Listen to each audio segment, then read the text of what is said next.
রুই হোক বা কাতলা, এভাবে দই মাছ বানালে গরম ভাতে যে কি ভালো লাগে, আহা যেন অমৃত।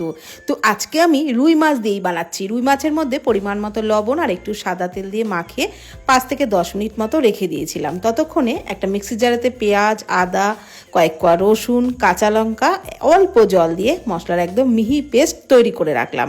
5-10 মিনিট পর রান্নাটা শুরু করছি। কড়াইয়ে সাদা তেল গরম করে মাছগুলোকে উল্টে পাল্টে বেশ লালচে করে ভেজে নিচ্ছি।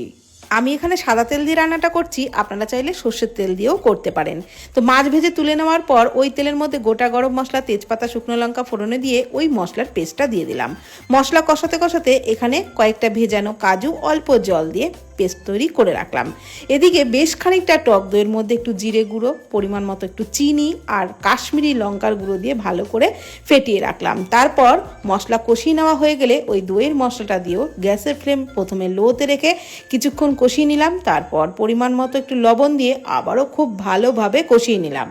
তারপর দিয়ে দিলাম ওই কাজু বাটা দিয়েও কিন্তু খুব ভালো করে কষিয়ে নিলাম। মশলার থেকে একদম তেল ছেড়ে দিলে দিয়ে দিলাম মিক্সির বাটিটা ধুয়ে অল্প পরিমাণে জল, আর ঝোলটা ফুটে উঠলে ভেজে রাখা মাছ একটু গরম মশলার গুঁড়ো দিয়ে নাড়াচাড়া করে ঢাকনা চাপা দিয়ে কিছুক্ষণ ফুটিয়ে নিয়েছিলাম। মাছ সিদ্ধ হয়ে গেলে, ঝোলটা এরকম গাঢ় হয়ে গেলে নামিয়ে গরম ভাতের সাথে পরিবেশন করেছিলাম। দারুণ লেগেছিল।